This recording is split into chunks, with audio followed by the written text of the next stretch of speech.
pa. This way. Sandy! Sandy!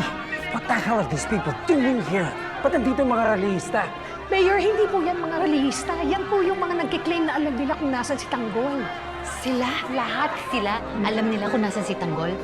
Manluloko yung mga yan. Ganyan yan dahil in-announce sa public tungkol sa reward. Sandy, yung executive order. Ito po, Vice, so you can review it.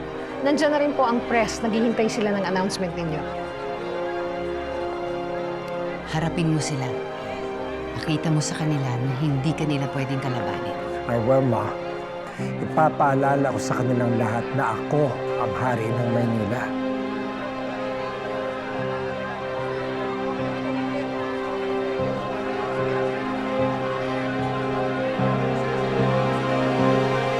Kulit nyo, magsiuwi na nga kayo. Sinasayang nyo lang yung oras namin eh. Sir, kumpare ko nga si Ramon.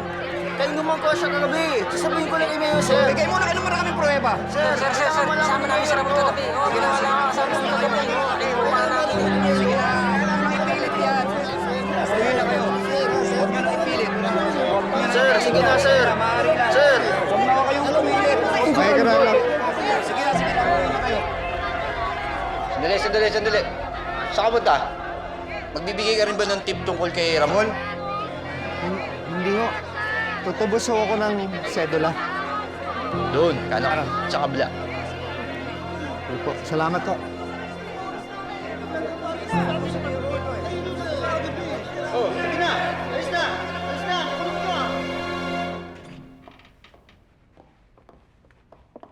Nakita mo ba yung itsura ng mga tao doon? Mukha ba silang nagsasabi ng totoo? Eh, mga mukhang patay gutom yung mga yun eh. Mga hayok lang yun sa pera. Sinasabi lang nila na alam nila kung nasan si Tanggol, pero mga peke lang sila. Paano kung may isa talaga dyan na makapagturo sa atin kung nasaan si Tanggol? Take the chance. Eh, paano kung pakanalang pala lahat to ni Tanggol? Para lituhin tayo. Eh, di yung kapulisan, dito tututok imbis na maghanap ng kusa. Eh, di nagkalabo-labo na. Iingay pa to. Makakaabot to kay Tanggol. Di lalo magtatago yun.